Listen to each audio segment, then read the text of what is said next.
When you go to a stadium to watch your favourite team, it's about family, community, and the connection we share. This is what Stadium Real Estate is about too. I'm Rachel Laurie, and we believe every client deserves a front row seat on their real estate journey. At Stadium Real Estate, our people are the main event, and we're 100% committed to helping you get a winning result. Family, community, connection. That's Stadium Real Estate. So get in touch with us today, stadiumrealestate.com. And welcome to another edition of Straight Bat, proudly brought to you by Stadium Real Estate, the Bar Hotel and Platinum Print Group. And I'd like to welcome my partner in crime, Shane. How are you going, Shane? Good, Raj. Good. Just refreshed from a few days in the Barossa, so I don't know if refreshed is the right word, but I'm here. Lubricated, that's for sure. That's it. Well hydrated. Now, we're going to run through the results from round 9. It was a big weekend and some very interesting results. So we kick it off with the A1. Grange got over the top of Brighton with a very tight fought win, 10 for 220, beating Brighton 10 for 215. So got up by 5 runs there, Shane. Very tight game, but an important result for Grange. Yeah, really important one for Grange. And Brighton potentially could have cleared themselves from the pack a little bit there, but they're still up there in the 4. But big win from Grange there. So the picks there, Dylan Fry with 100. Yeah. Obviously hitting a bit of form, which is great. James Cox, the bowling with Brighton, cheeky 3 for 41, and Steve McInerney, 4 for 37. Yeah. And then, for Brighton, Walmsley Pace, a name that's familiar with us, managed 92 off Richie Beno, 222 balls. Yeah. And the other McInerney, Matthew, 69.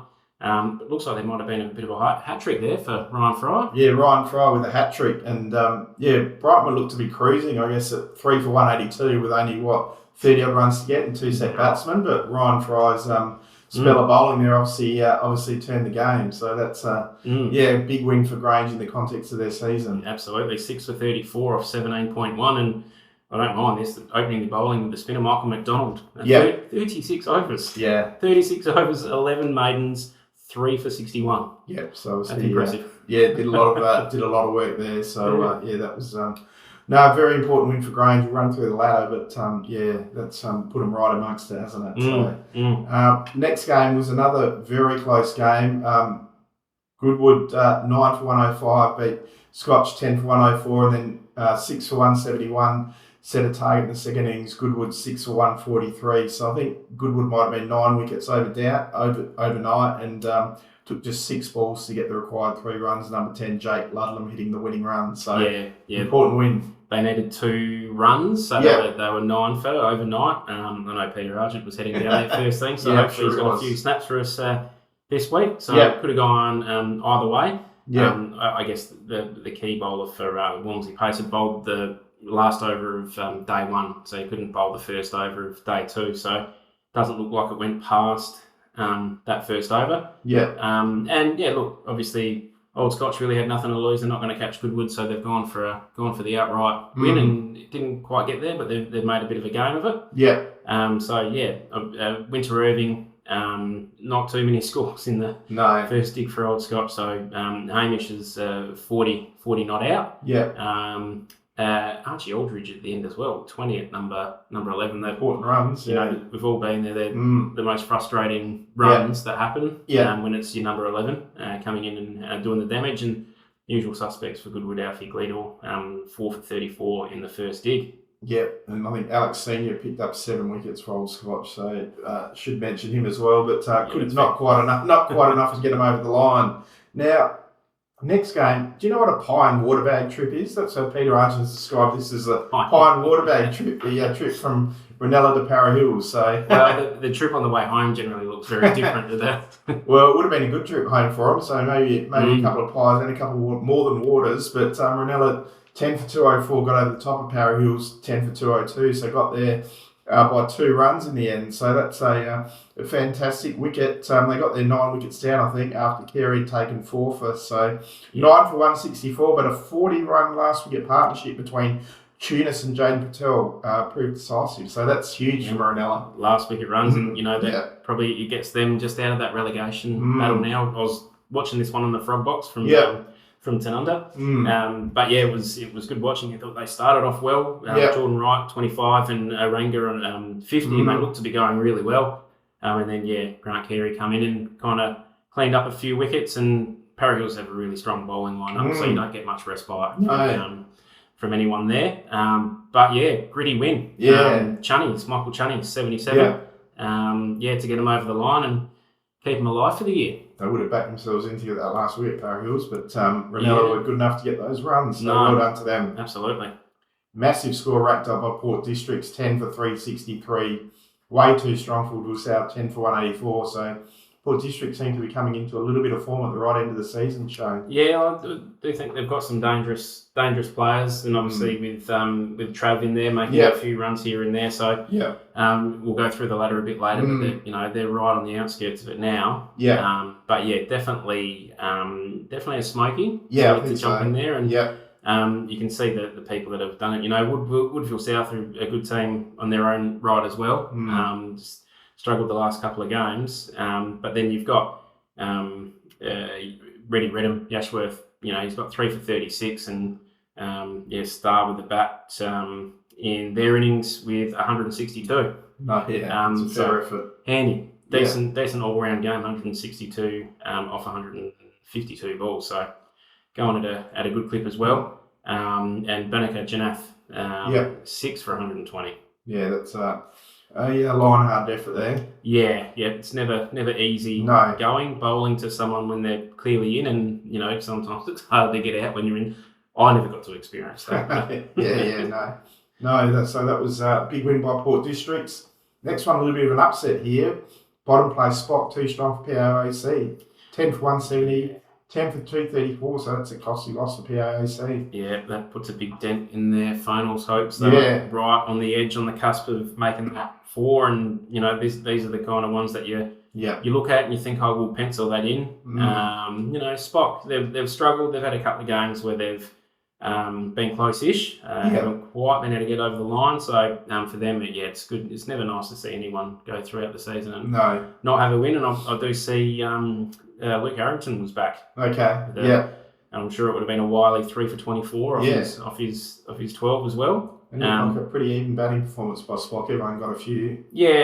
So Prince Alfred, same thing. They had quite a few starts here, but really struggled to go on with it. Nick Benson keeps making some runs, 34, and Riley Chapman with his 64. And then St. Peter's again off to a good start. You put the pressure on. The openers, 50-odd run start.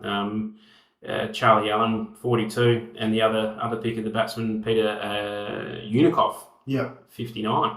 And got them over the line. Well done to Spock. That's a very good win for them. So well done to them. Final game, Paraka, 10 for 256. Too strong for Trinity. 10 for 217. Maybe I've been to the Barossa, but that was on the back of Mitchell Thomas, 128. Yeah, very impressive. And this is one that the Frog Pops wasn't working, and would have been good to tune on to this one, because this was, it looks like they won easily, but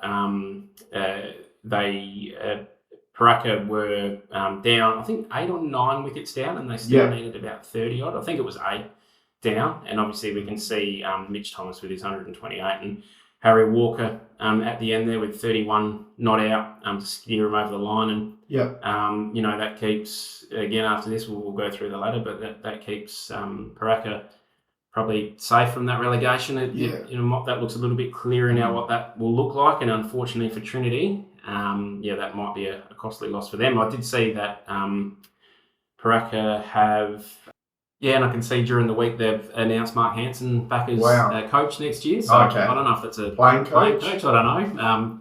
As we can see, sometimes with the veterans, it's hard for them to hard for not to play, I would say. That's it. But handy, and obviously helps them get on the right foot to start the season. They've got some fresh faces behind the scenes doing some stuff, doing some really good stuff, with the off field. So that's good, and they'll, with Mark back, they'll go from strength to strength, and with a win there, that it might be still in A1 next year. That's it. They're we can have a look at the ladder now, and it is fairly cut and dried in the top 2 with Goodwood and Brighton. Goodwood 128, Brighton 120, but then Grange with that win have gone to 111, and Para Hills make up the 108. Then outside that, Shane, it's a bit of a logjam there. Plenty of sides who can still make it. Yeah, absolutely. So Port District's only the 5.5 points now behind Para Hills. Old Scotch only 8 points out. So and Prince Alfred's still hanging in there as well at 99 points. Only 9 points out. So within a round that can change. Then you drop back a little bit to Woodville South in 8, which would be tricky for them to make it from here. But if they can win their last 2, we don't know. And then I guess Ranella. If we look down the other end, Old Scotch this week, if they can get up this week, that's probably them safe out of relegation. It's going to be hard for Trinity. Trinity now 71 points. Ranella's on 86, so it's going to be hard for them to make up a game and a half in the last 2 games. And obviously Spock, they'll be back down in A2 next year. A couple of big games next week. Yeah. Massive wins for Ranella and Praker, wasn't it? Because that's just kind of put them in the safe zone, really. Yeah. And just putting your predictor hat on for the next 2 rounds, can you see any changes to the top 4? Well, having a look next week, we've got Port Districts versus Grange, right? Down at Largs. So that's huge. That could shape the 4 a little bit there.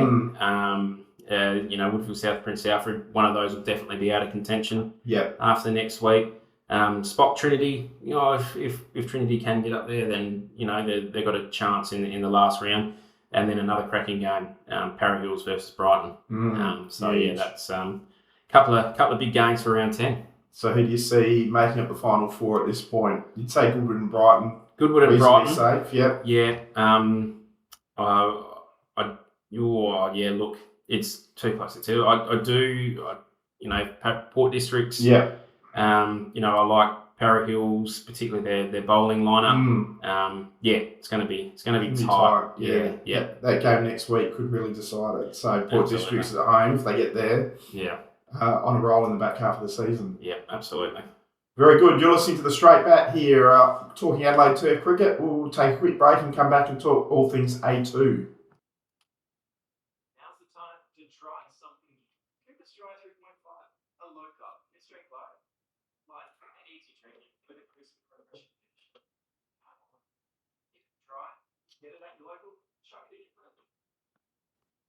Good.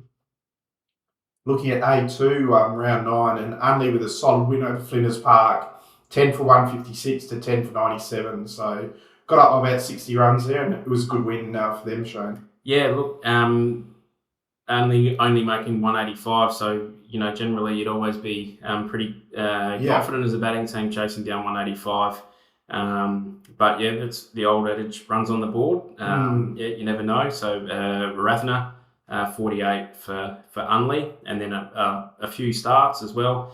And again, wickets probably shared around a little bit with Flinders Park. They do have a really good bowling lineup, so they would have been chock full of confidence chasing 185. But rolled for 97. Mitch Bromley with 26 at the start, and not too much else there for Flinders Park. Darcy Herriot, the pick of the bowlers for Unley, with 4 for 26 from his 16 overs. Good win. Very much so. Top place Single Farm had to struggle to get over Golden Grove. 7 for 132, chased down 129, but then was set a target by the looks of things and got up with an outright none down for 115. So showed their superiority in the second innings. Yeah, looks. I think there must have been a bit of a gentleman's agreement there to chase an outright. Obviously, Golden Grove trying to stay out of relegation, and Ingle Farm trying to consolidate top spot. So neither were going to be disadvantaged too much if the other one got the points. To be fair, so they've made a bit of a game of it. Chris Moran for Golden Grove with 67, the pick for them. And with the bowlers in the first innings for Ingle Farm, Maurice Andrew with 4 for 24. And a couple of other veterans there as well. Lockie Sandercoat, 3 for 28. Ingle Farms did, again, a few starts, probably a few nervous moments, getting it 7 down. But Maurice Andrew continued a good game with his 25 off 120. And Simon Longhurst on 33. the wickets were probably shared around a little bit there with Golden Grove. Yeah. But then it looks like they've, as soon as Ingle Farm have made the runs, they've decided to have a few overs each. Yeah, okay. So Golden Grove have definitely had a crack there, 22 overs. They got off to a decent start, but the Ingle Farm bowling lineup is pretty strong. It's probably the strongest in A2. So it's always going to be hard for them to make some runs, but Michael Stevenson, 20 not out at the Ep, Bradley Anderson, 28. So there was a bit of a target there that they managed to put on the board, but Ingle Farm managing to chase that none down. Yeah, off 16 overs, so they did it reasonably comfortably by the looks of things. Yeah, Maurice Andrew, 54 not out, and Pilcher, 50 not out. So Well done. Good win by them. Well done to Ingle Farm. Another team who had a good win was Hope Valley. Goodwood probably would have been happy with their 210, but had a long day in the field. Hope Valley, 343 off 81 overs. Looked like a fairly even batting performance. All runs all through the card, but solid win to Hope Valley. Yeah, Goodwood. They've got a couple of decent young players in this A2 team. Obviously, it being their B grade, but then they can kind of fall off a little bit there. But you can see young Jaden Screw. I really like the way he goes about. He's really patient. You see a lot of young kids these days just want to have a crack at everything. So it's made 52 off 128 balls, and Daniel Payne with an 83. So Goodwood would have been reasonably happy putting 210 on the board. Oliver Pennell, 4 for 83, the pick of the bowlers for Hope Valley. But then, Hope Valley, 343, off to a good start. Harrison Webb, 68, Angus Keane, 58. That puts you on a decent start. And then a few 50s there. James Dealey, 54, Tyrell Sinclair, 54, and Jonty Lecompte. Hopefully gets a few points this year. Honour's brother, 73 not out. So Hope Valley still hanging around the finals. I think they've had a couple of unlucky washouts and no result games. So, they've only lost a couple of games, I believe. Hanging around the place, but very good win for them. Now, I'm not sure what's happening at Daly Oval, whether it was a minefield there or not, but not a lot of runs scored here. Hectorville rolled twice for 90 and 94. Crummer Lodge 4 for 92, so got there fairly comfortably, but then 9 down in the second innings. So it was nearly 34 wickets falling at Daly Oval. So it's not many runs. No, not a whole heap of runs. I was scratching my head a few times because I know they accidentally stopped the games a couple of times, and I was wondering if they've just had enough and they've all gone home. But look, Hectorville struggled this year. It's been tough for them in A2, and Brahma Lodge do have a couple of handy players. A couple of wily veterans, we might say.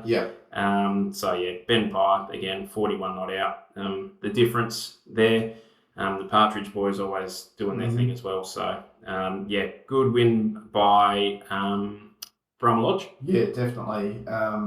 So that kind of keeps them out of relegation zone to some extent. So Bit of an upset in the next game, Shane. Marion went down to Adelaide Lions, so 147, but Adelaide Lions got there reasonably comfortably, and then 196, and then had another hit, 6 for 140. So, big win for the Lions. Yeah, the Lions have been probably a little bit disappointing this year. Again, chock full of talent. Haven't really been able to put it together on the board this year, so they're going to be dangerous for these teams that are in that top 4. I think they finish off the year with a couple of teams that are playing finals, probably just out of reach for the Lions here. To beat Marion, who are definitely one of the form teams, and playing in the T20 semi-finals on Tuesday night. That's a really good win by the Lions. Halicoon, the pick, 71, not out. And then with the bowling, Chris Russo, the skip, 4 for 34, the pick of the bowlers for Marion. And then again with Marion, just a few starts. Russo, 31, Robertson, 32. No one really went on with it. And then, Lastinka, 3 for 19, and Pregeith, again, name that we mention often, 3 for 67. So.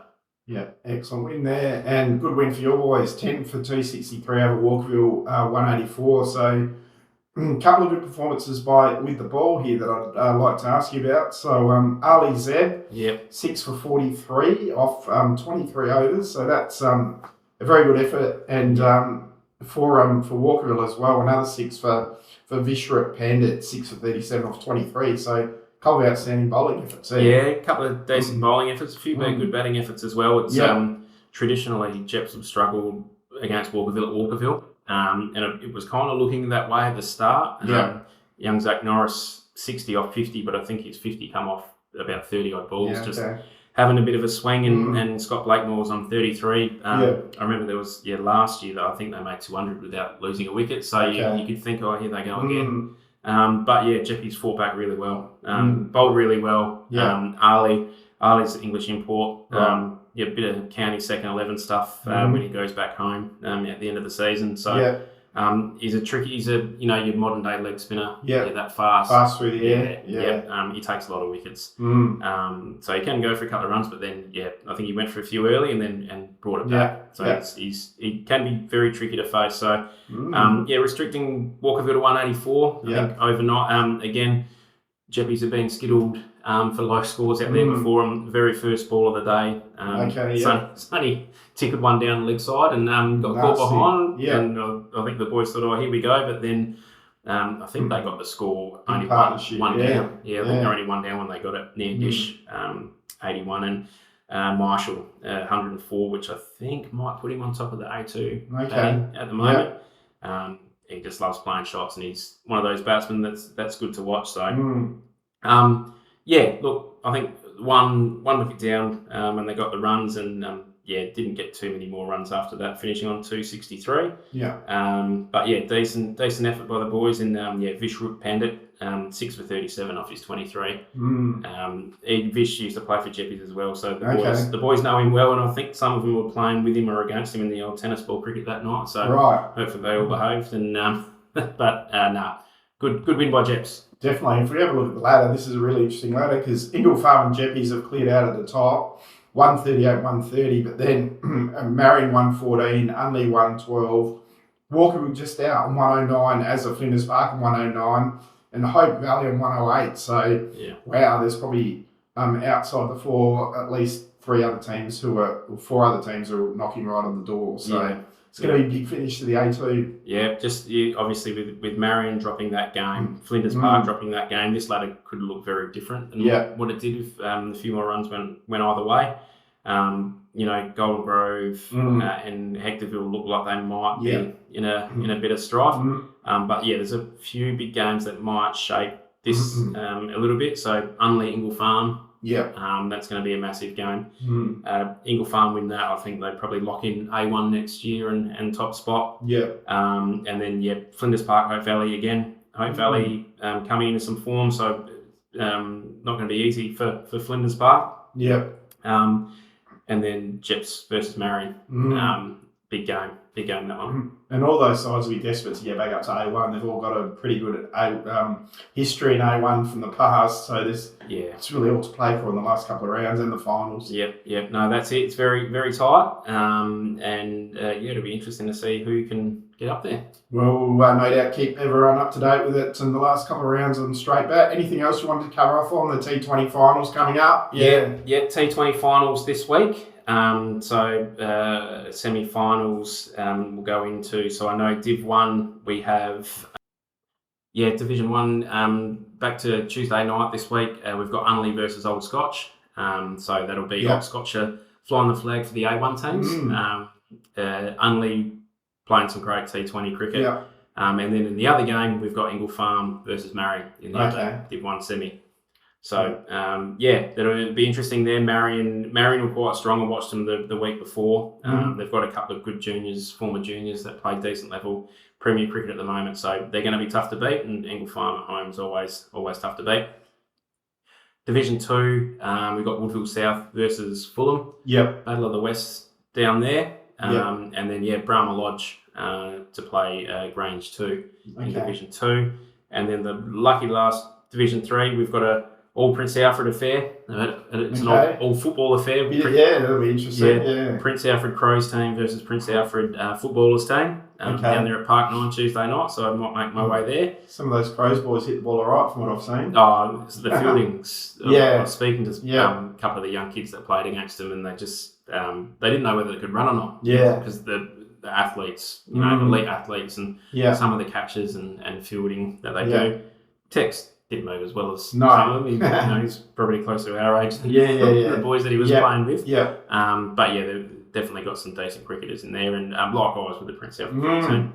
And then the other game, we've got Payneham versus the Adelaide Warriors. Okay. So out at Payneham Oval. Yep. So that will be interesting to see who makes it through to the grand finals on the 8th of. And that'll be a showcase down at Grange, I believe. So Yes. it's going to be a big day down there. No. Put that aside in the diary. That's it. Once we've got the grand final teams in there, we'll lock in an event, and Division 1 and Division 2 games will be live streamed with commentary, and we'll do a few different interviews. Sounds good. Free keepers for all board members, no doubt. Oh, you can speak to David. He's still the boss now. So sounds good. Sounds good. I'll put that aside in the diary and get down there and support that event. That'll be great. That takes us out for another week of Straight Bat, but we'll be back with you next week to update everything that happens in round 10. See you then, Shane. See you, Raj.